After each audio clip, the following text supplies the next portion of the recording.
my father and had to bring all that with me. All right, we're live, Mama. Oh, yeah? Okay. So, this is Free Me Podcast, as some of you probably know, and if some of you don't, you should know. And today, I am with Angie. And Hi. Angie is the daughter of George Skates. The daughter or granddaughter? The daughter, right? Advocate. Advocate. Okay, I'm sorry. Yes. That's So, okay. no, I apologize. So, you are an advocate for George Skates, and George Skates is an individual that has been locked up since the late 70s, correct? 1982. 1982. And he was involved in the Lucasville riots that is now become infamous. They've made a movie about it. I believe it was on Netflix or Amazon Prime, one of the two you can Netflix. watch. Yeah, the Netflix. Um, and George was accused of committing a murder within the riots. Is this so?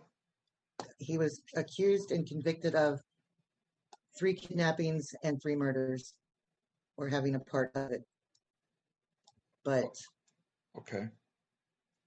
there's 5 main characters in Lucasville Uprising in '93. They're kind of referred to as the Lucasville Five.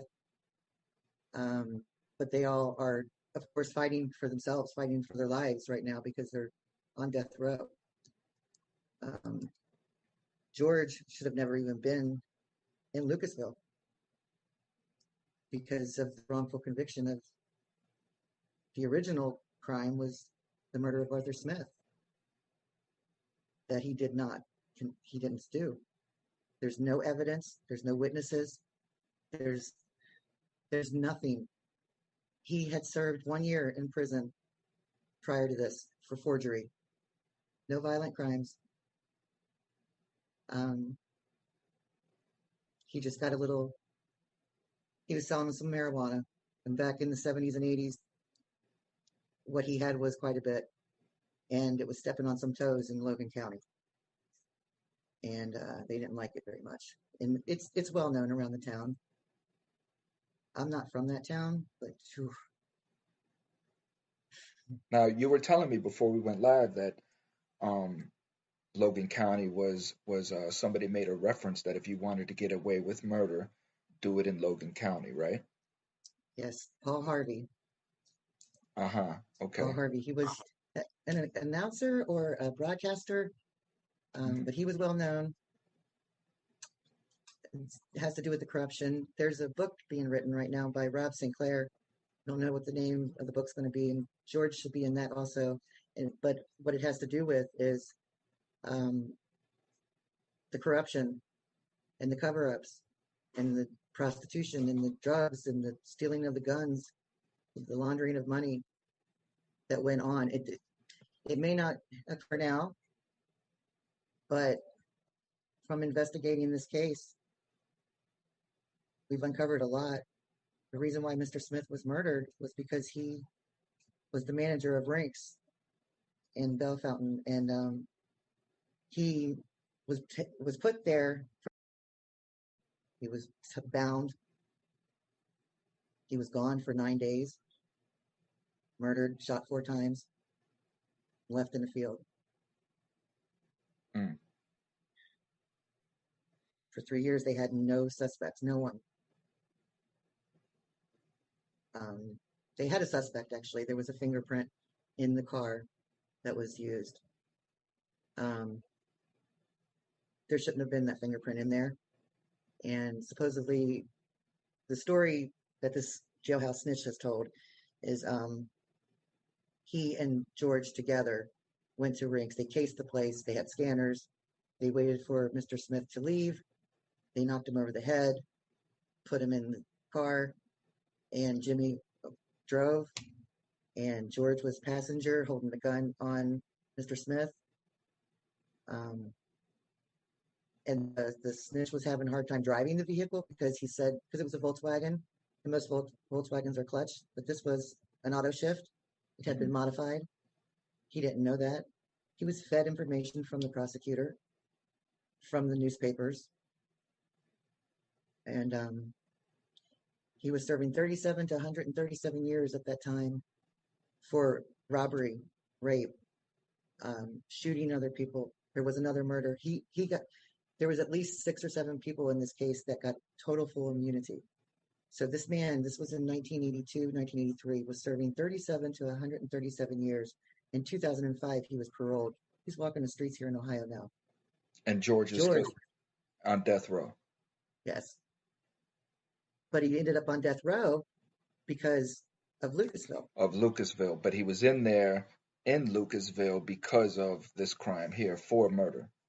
Yes, So it's easy for them to say, well, he was already in prison for murder and just tie it all together and be done with it, sweep it under the rug.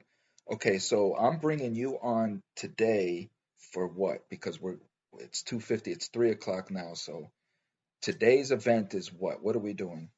we're going to call Joellen Smith. She's the Chief Communications Director of the Ohio Department of Rehabilitation and Corrections. I've been dealing with her for about a year and a half now. But specifically for George and the media since January. Um, we've put in at least 10 or 12 requests. Every 2 weeks, I'm putting them in for you and for a couple other people. And the policy is she's supposed to speak with the warden or assistant warden. And according to the discipline and the conduct record, they may or may not allow the interview. Well, George got one disciplinary in 20 years. One. And that was in December. And they're using that. Back in 2012, 2013, the ACLU represented the Lucasville Five guys because they were blocking their access to media. And they won. They won that case. And now the ODRC is doing it again. Hmm. I've got it documented in our files. How many times I've emailed. I made sure that I emailed so that way I have it in writing, the denial. I've talked to the legal department myself. I don't shy away from calling and getting people on the phone, making them accountable. I Which mean, is you're why supposed to. you reached out to me, and which is why I'm bringing you on live so we can start documenting um, the runaround that you get. So she's expecting your call now. If you want to go ahead and give her a call. Okay.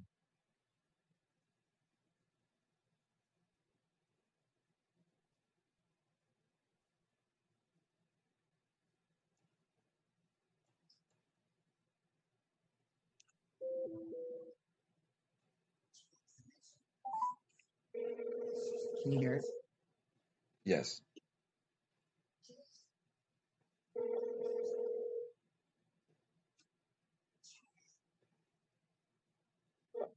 Your call has been forwarded to an. So we'll call the other number. I've got two numbers for her. And I know that she is expecting your call because we reached out to her yesterday and sent her an email letting her know that we were going to call her this afternoon. And so she does know that you're calling. Yes.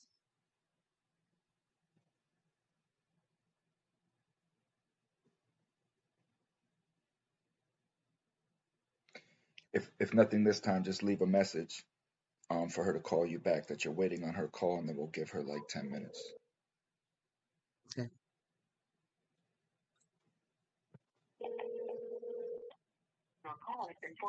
So that was, she must have sent that. Yeah, she sent that, so she knows it's you. So leave a message. Is not available. At the tone, please record your message. When you have finished recording, you may hang up or press 1 for more options. Joe Ellen, it's Angie. 440-370-0748. I was supposed to call you today around 3 o'clock. It's my break, and talk about George so we can see if we can get approval for him to be interviewed and do a podcast and get his story out there. So give me a call as soon as you can, please. I'll try your other number. I'm not sure if I called the same number twice. Thanks. Bye. So I wrote down the number because I'm not sure if I called which number I called first time.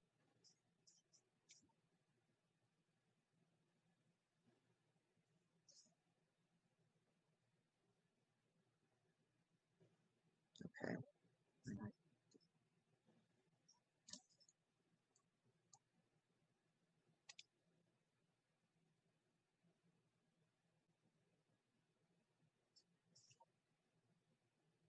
She knows I don't give up anyway. Yeah.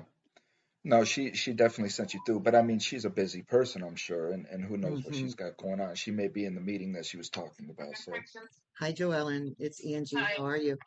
Good. Sorry, I was on the phone. Yeah, I thought so. It only rang twice and went to voicemail. Um, so Mr. Jenkins must have been caught up in something. He and I were supposed to talk at 1:30 today, and I have not talked with him yet. So, I don't have an answer for you yet, but just so you know, I am trying to schedule time to talk with him because I have a bunch of different things I actually need to talk to him about, not just your request. So, Okay, I appreciate that.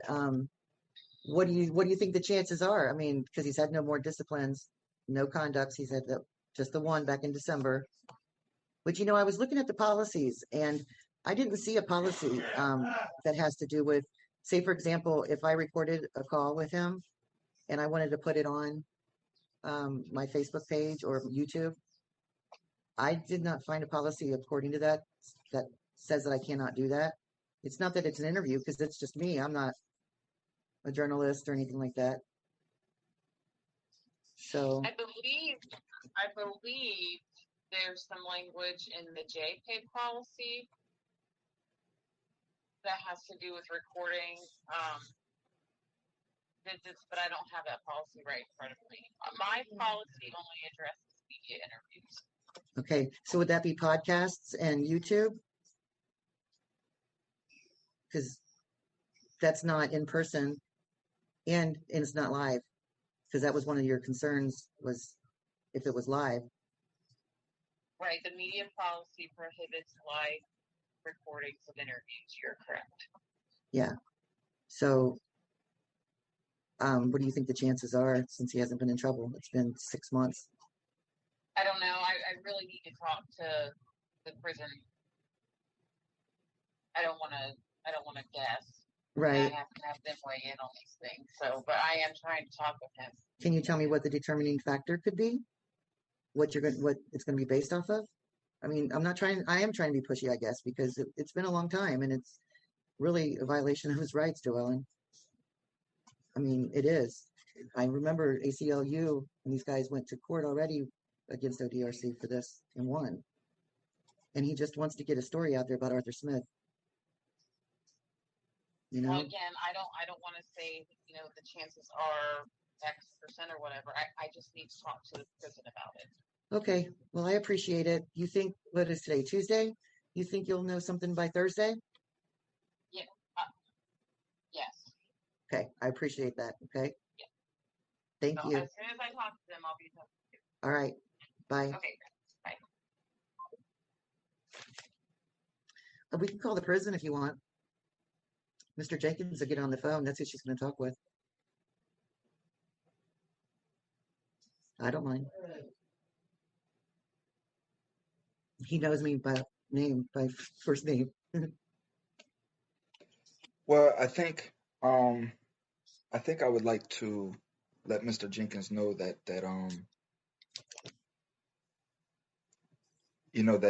if we call, I'm thinking that I would want to let him know that you're on live with Free Me TV, Free Me Podcast, wanting to know why his rights are being violated or hindered, and such. My idea with that would be, why don't we then hold off on that call? See what he says, and then we have more of a valid point to call him and ask him why. Hmm. They And denied it. and I would call him. I would call from the podcast itself, let him know that I have Angie on the line with me, and we're just trying to get things done. Yeah. Okay. Sounds good to me. We'll call legal department too if we have to. I've got their numbers straight to their attorney. The Lynns, Staunton Lynn and Alice Lynn, they were very big advocates for George several years back. They wrote books about Lucasville uprising. They were big supporters of George. They have very good friends that are on chief legal counsel for ODRC, and I've been in touch with them. And when I spoke with, and I documented this too, when I spoke with Mrs. Lenz the last time, it was about a month ago, and I asked her if she'd heard anything back because they had reached out to the chief legal counsel, and she said no, they hadn't. And I said, well, would you be able to reach back out? She said she would. Um, they're attorneys, but they're in their 90s now. They're not really wanting to get involved again, Hmm. but they're big supporters. Um, Sheila would be a great person for you to talk with, and her brother Mike. That's the son and daughter of Arthur Smith. Yeah, and as I said, I'm willing to, the platform that I'm building is for people to come that, like yourself, and the Skates family and so many other families that feel like they don't have a voice, nobody's listening, and they don't know where to go. I know what that feels like. My family knows what that feels like. So this is one of the reasons why I'm building this platform. Thank And you. I bring anybody on. All I ask is again that it remains factual, right? Because I'm not here to slander anybody or to provide like an emotional venting post for anybody, because I know it can be easily, and a lot of other channels are swaying that way. For me, it's more facts, evidence, because I'm trying to rally a nation, right? I'm Mhm. trying to bring a nation of people together so that we can overtake what's happening to our citizens.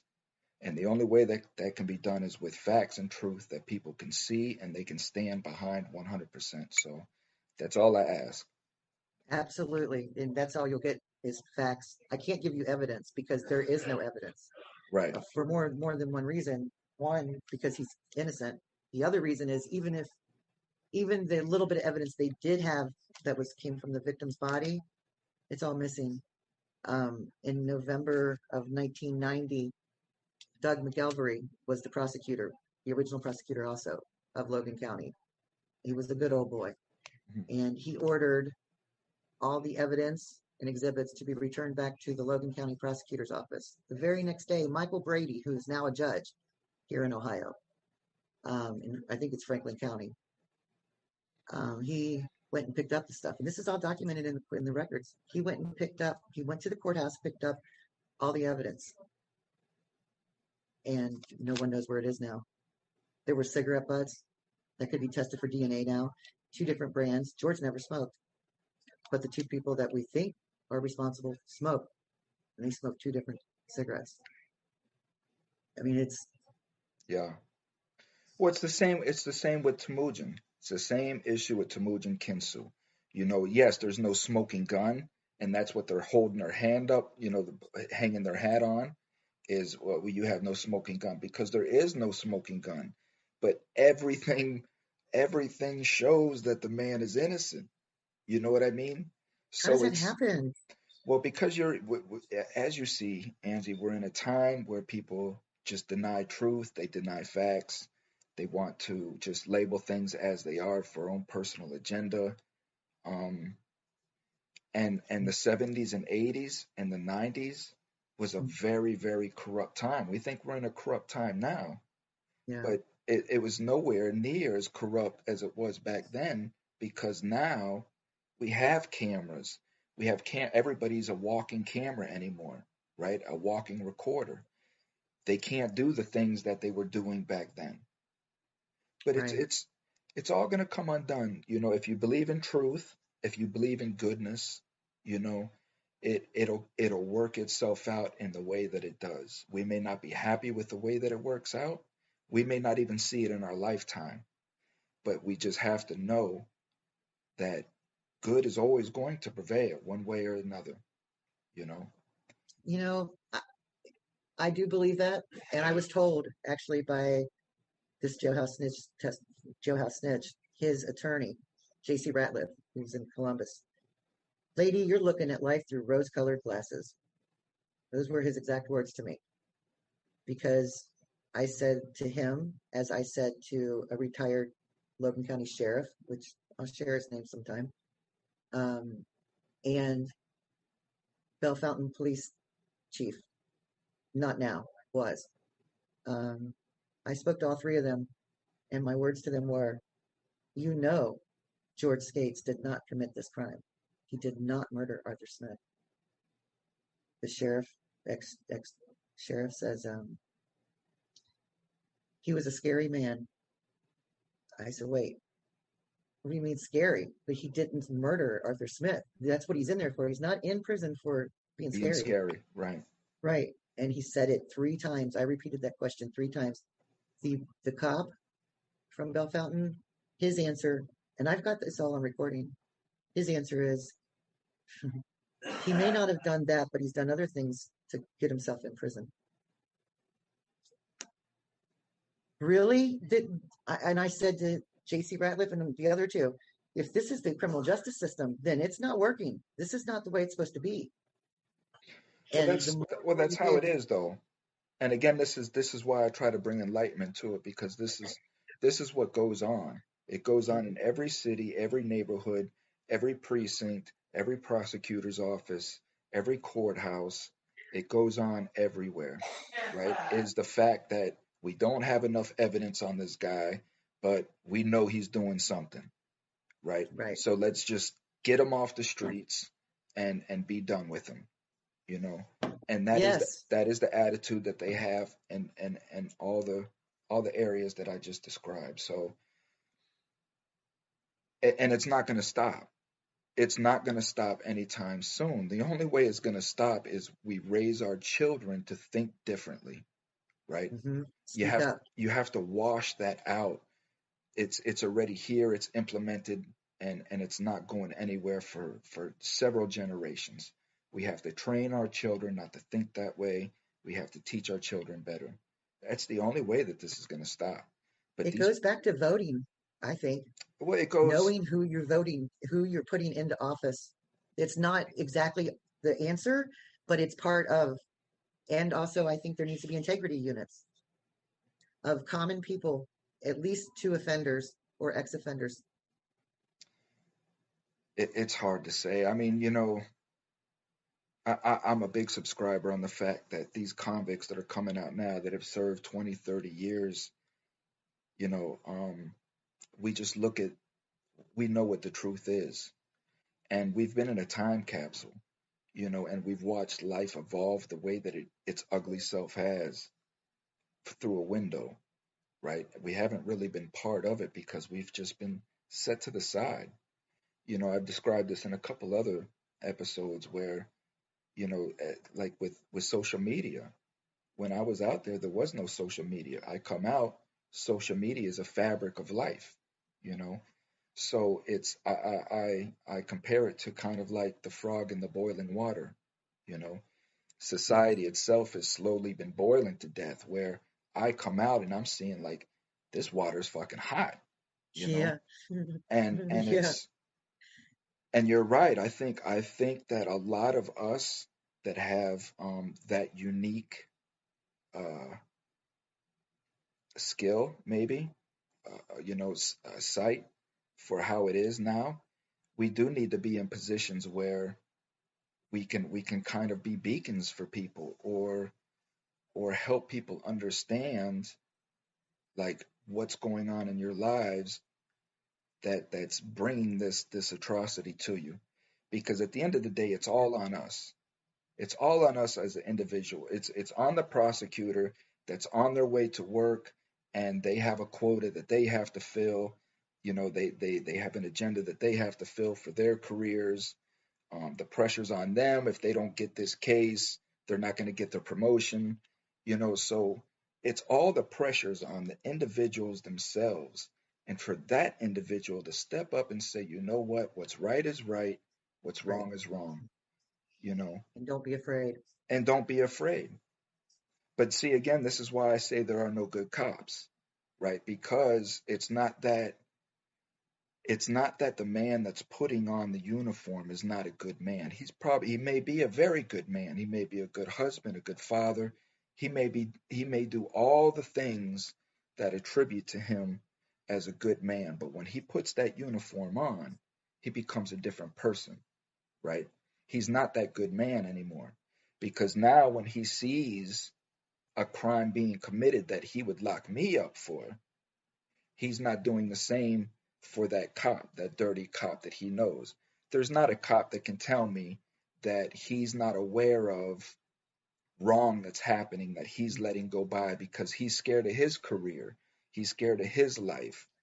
I look at And it he like would that. rather let innocent people go to prison or die than speak up because he don't want to lose his salary or his career. Exactly. You know, you just nailed it because I was just relating that to George's case.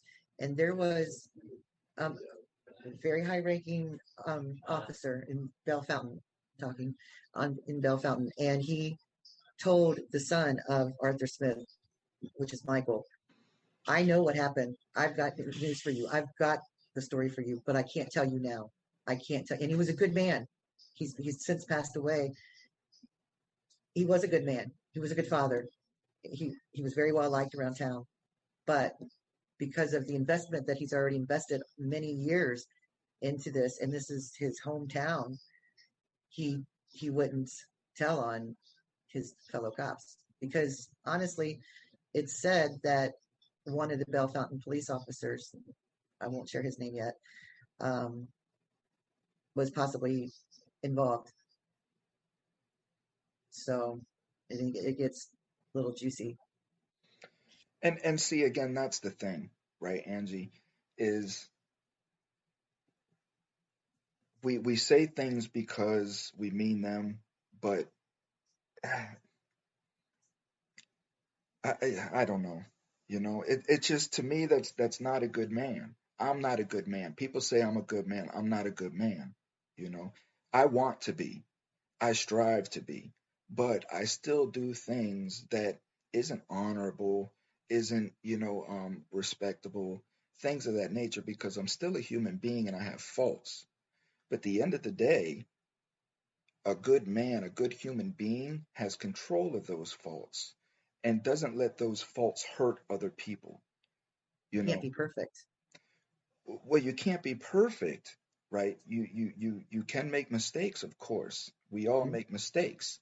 But again, it's knowing that my mistakes are not hurting other people. You Mhm. understand what I'm saying? It's not allowing my mistakes to continue to intentionally hurt other people. So if I know that people are being hurt, right? And I'm allowing I just turn my cheek and allow it to happen, does that make me a good person? Will the Lord look at me and say, you're a good human. I'm proud of what you did on this day. That is how I look at things. It's not so much on a material plane as far as what my neighbors think of me, but how do I know, Angie, that that whole situation, my whole life wasn't built up for God to put me in that one position to See test what me? you would do. Is my life more important than the next man's that I can walk away and let his die so I can continue to live? That Yeah, is everyone. that's the question we face every day. Every time we turn our back on somebody because we fear to help them out of retribution from another person, that's what we're doing. We're saying that my life is more important than that person's. That's so frustrating too because a lot of people are not involved because criminal justice doesn't affect them. They think they don't have a loved one in, they don't have a friend inside, they haven't had to deal with the law, so it don't it don't affect them. So they're not speaking out. And if they There's only knew, there's a lot of scared people. These are hmm very scary times for people. And again, because the condition that I've been through and so many others like me, I can handle these times because I've been through tougher. And a lot of other people have, but a lot of people haven't. A lot of people are facing things in their life that they've never had to face before. People are waking up, Angie, and still wanting to go back to 2019, saying, I can't wait for things to go back to normal yes, because they can't realize that life has altered and changed so fast in front of them that there is no going back. You That's know, sad. there's a lot of people that are in pain. A lot of people are committing suicide. A lot of people Yeah. are turning to drugs. A lot of people are turning to murder. People are giving up because they don't know what to do. You know, and it's scary times. You know. You can't trust anyone. I used to trust, and I still, you could lie to me 15 times and I catch you. I'm still going to believe what you say in your next sentence. And it takes many years of abusing me that way before I finally figure it out. But since this case, because just about everyone has some part in it, whether it's covering it up, not speaking out, just still remaining quiet. They know the story and they're still remaining quiet because they're fearful. There's a person that's been in touch with me on Facebook, and she says that she's a psychic, intuitive. She's from the town, and she started giving me some information. I found out what she does for a living. It has to do with the court. Um, Here recently, she messaged me on Facebook and wanted to know. She said, "Sorry, I haven't been in touch. My nephew got married and graduated. So where is it that you said you're from?" I caught that. I was like, "Wait, that's from left field. What is that?" Right. And typically, I just go on with life. This is where I'm from, and it's not hard to find somebody this day and age. It doesn't matter how hard you try to hide. So it's scary because when that happened, and I know the kind of people that I'm dealing with, and I'm prepared, but it's scary. It is. And mommy, that's our parents' fault, right? That's our parents' fault for letting us into a world uh just so naive, just thinking that we can just trust in everybody and people are friendly and people are caring because it's just not that way, you know. I'm the same way. I used to trust people and I used to do for people thinking that people would do for me, and I didn't realize till I was in prison and all my friends testified against me that that's just not life, you know. Everybody walks away. So it's the only person that's going to care about you and look out for you 100% is yourself, you know. And I live by the moniker of Socrates when he says question everything. And when he says question everything, that means question everything. Everything. When a person comes up and says hello to me, I'm automatically going through my mind quickly what the agenda is of this person. Is it just a random hello? Or is this person coming up to me? It's just, I'm Isn't that old. exhausting? Well, of course it is, but it's survival. It's necessity and it's survival because I know that people have agendas and I know that people have motives, right? And I Not know always that bad. not always bad. Just because a person has an agenda or a motive doesn't make it bad, but it's up to you to know what it is. If you don't know whether it's good or Ask bad, yourself. you're putting yourself in a position where you could end up later saying, I wish I would have never got into this position. Yeah, I could think of a few. So it's automatically it's that critical thought that we're not taught that much anymore. You know, the only way that we're learning critical thinking anymore is really through life's experiences. It's not being taught in schools and it's not being it's not being instilled into our children. Critical thought is not because everything else, AI is taking our critical thought. Google is taking our critical thought. Our critical thought process Google. now our critical thought process now isn't isn't solution, it's Google. As soon as a dilemma or a problem comes, it's Google it. Let Yep, Google think it for me. So our critical thought process is dwindling down. that's bad. So it's, of course, because it leaves us open for manipulation. It leaves us open for, sleepwalking, manipulation. It's where we're at. This is where we're at. This is how And someone else's thoughts. This is how people deny facts.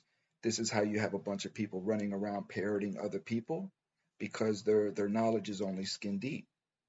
I don't portray to know a lot of things. I only speak in depth to the things that I know, which is life's experiences. That's all I can really My speak life's to. experiences, right? My life's experiences, right?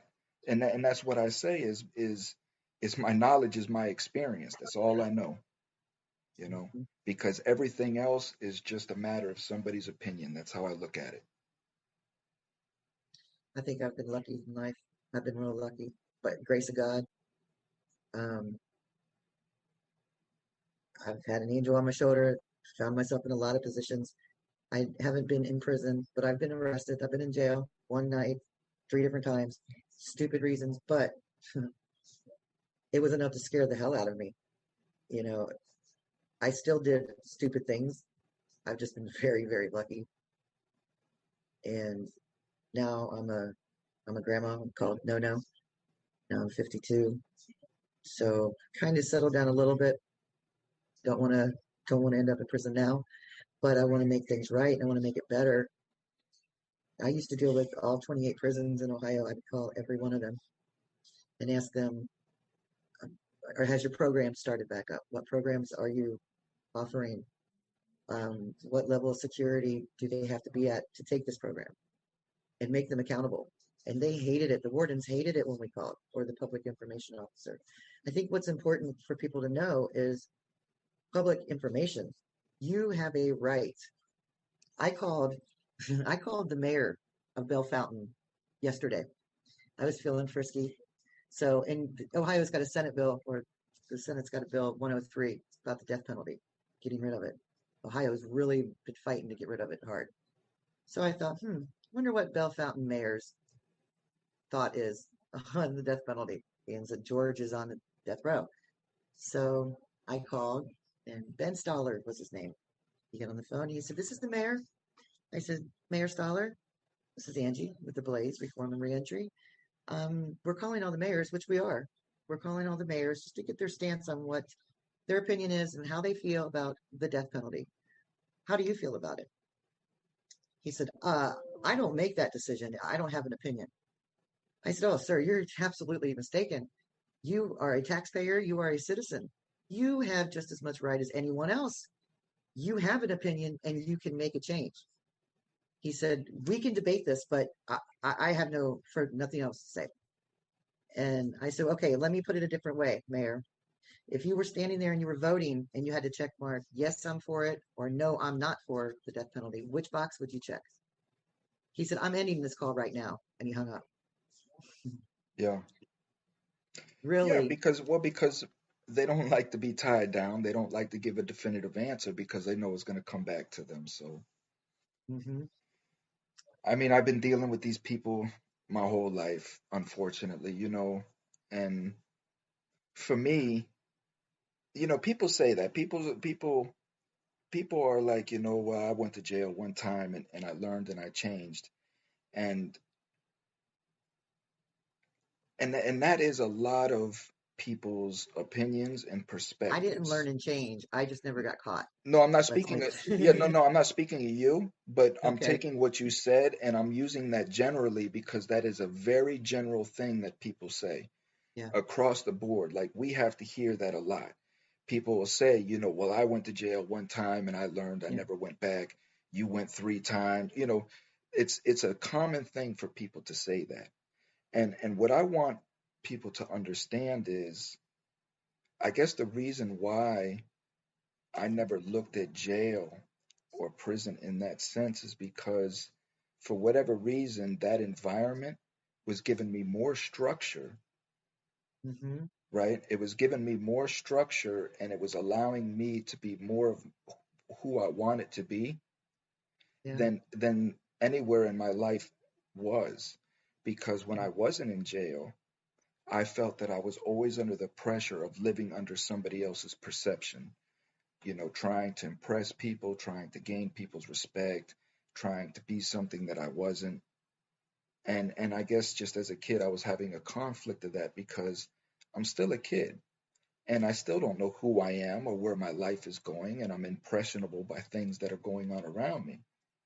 So for me, sadly, it gave me more structure and security, you know.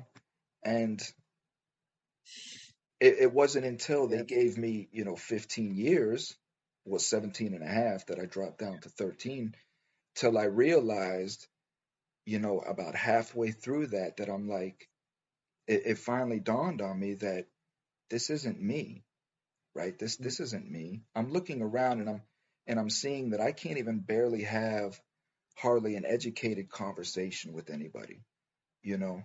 Right. And I'm just saying, like, and I'm looking at it, and this is with the guards included. The guards are just as dumb as the inmates. These are people that can't get, jobs that their lives excel in any other direction. So they go, it's a factory line job, it's a turnkey job, and they Right. pay you an exorbitant amount of money to sit in there on your ass for 8 hours and turn keys. That's it's What's really a that? dream job for somebody that don't want their life to go anywhere, you know. Mhm. So these people aren't as intelligent or more intelligent than the inmates themselves. So you're just surrounded by ignorance on Right. across the board, and eventually when you want to rise up above that ignorance, you start saying, like, this is not me. This is not where I want to be in my life. This is not what I want my legacy to be. And that's when Are I you changed. structured now? Are you structured now? Um, I am personally. My life is not, right? My life is not, again, because just many socialistic events that go on. Some are my fault, some aren't. Some are bad decisions, some are just events I of get it. life, right? Yeah. But I myself am grounded enough to know who I am, where I am going forward, um, and to know that I'm being guided by spirits, right? I have angels, as you say, spirits that are with me, that are showing me signs every day to my horoscope Yes. yesterday, right? It's Yep. it's I believe that. that there are signs that come to me every day that let me know, like, you're right on. You're good. Just keep doing what you're doing, Good. keep having faith, and we'll deliver. Just leave the rest up to us. And that's what I'm doing. So I'm structured in that sense. Good. Good. I'm glad And because that's it's all hard. and that's all I need. It is hard. And again, I don't knock religion. I don't knock anybody's religion. I understand what it does for people. But for me, right, I couldn't see God as an outside source. I couldn't find the inner strength that I needed, knowing that God was outside of me, or that I had to to pray to something or live a certain way that I may have not agreed with in order to gain his fashion. There's just so many aspects of religion itself that just it Right. wouldn't do anything for me. And it wasn't until I started seeing God within me and knowing that God lives within me, he fuels Right. within me, and I am him to represent him, you He's know. many different faces He's and everything. personalities. Yes. He's everything. He's every action, he's every thought, Right. and you are the physical form of those actions and thoughts, you know, and Yeah. and that's just how I carry through now. So ever since I've been living like that, I'm blessed. That's all I can say. I Nothing feel that like God is happens to saying, me, yeah. nothing that happens to me through the day, I can complain about. I may become emotional, but I check myself, you know, like this Emotional, like angry or sad. just emotionals, just emotions on general. I may become sad over a material thing because it didn't do what I Mhm. wanted it to do. I may become angry because somebody's not doing what I want them to do, or Yes. or whatever. But at the end of the day, it's all materialism. It's all ego. It's all materialism. And my self trying to be my best self, as I tell my subscribers and my listeners, is to not let material affect me spiritually, Right. Right. you know. I'm with you there. Um, very much with you there. I believe and I believe that people can practice their religion and their believe in whatever God they want to believe in, as long as you try to be good, try to be honest. That old saying, "Do unto others as you would, have them do unto you." Just being a good person, doing the right thing, and like with George, I never would have gotten involved in his case. I lived in Ohio when the uprising happened. I lived in Florida. I lived in Sarasota for 25 years. But at the time of the uprising, I was up here. And I remember it happening. I remember it happening. But I never would have looked into it because I knew George as the Lucasville Five. He was the peacekeeper, he was the negotiator, he was in prison. I never looked past that. And many people don't look past that. You know, it was his daughter. It was a sign. There was something. I feel like I was searching for something in my life. Um, I've got it on recording too. George, we talk to him every day, and he says, "No one has done as much for me as you and my daughter in the 39 years that I've been here than you guys have done in the last 7 months." He said, and he didn't mean this as an insult. He's like, it took two laymen to get, again, with the information, it took two laymen to get records. I started getting records from the prosecutor's office, from the sheriff's office, from the police department, from the courts. I just started sending records requests. I know what I can get. And if they tell me no, I'm going to search it and I'm going to find out if I can or not. I don't take no very easily. And that's how everything was uncovered for George. And his feeling, I don't know where he is necessarily with religion, but I can say with George, for going through the things that he's gone through, the 39 years in prison, the 29 years on death row, and all of it being wrongfully convicted, he still can smile. He can still laugh. He's got a great sense of humor. He's an amazing man. He is an amazing, amazing man. I never would have looked into this case and made so much noise had it not been for his daughter. And she sent me some files and I started reading it, and it was the things that he could have done had he not been wrongfully convicted. But like I tell him now, you're touching people's lives now, George. You have touched many lives. You just don't realize it. There is a reason. There's a purpose for everyone. You'll see. He's an amazing man. He laughs. He's got a great sense of humor. Um, I'll tell you a story in private, but he's a good man. Yeah, and hopefully he'll reach out to me. We're trying to, for my listeners, we're trying to get George on the show. He's hesitant because he don't want to lose his phone privileges. His phone privileges is all the connection that he has, and trust me, I've had my phone privileges taken away from me. I know exactly. I know how that can make you feel. After a week or two of no connection, it can really start to get to you. So, um, Angie, thank you for your time. I'm Thank here. you. Yeah, absolutely. You're great. I told you, don't sweat it, man. This is easy peasy You know stuff, man. why. It's easy peasy stuff, man. It's okay. This stuff here is it's You do a it's great job. And thank you for what you do. well, I do it for people like George and so many others that have talent that um that want to get out. I'm gonna start having guys call me, and I'm gonna with their poetry, and I'm gonna have Oh, them yeah. start reading poetry and stuff. I'm gonna start doing stuff for the guys because I know, you know. We just start a newsletter or something. I'll help you. So Send it to the there's prison. much coming, man. I got so much in store, but the main thing is to bring us all together. That is Yes. the number one agenda, to bring us together, to understand, the Skates family's issues, to understand so many issues. And even though it hasn't touched your life yet, right? It's about preventing it from, because it is. People do not forget that we have over 2.5 million people incarcerated, and it's not stopping. These people are doing nothing for reform. The reform, now that voting is over, reform is out the window. You don't hear about it anymore. This is what happens every 4 years.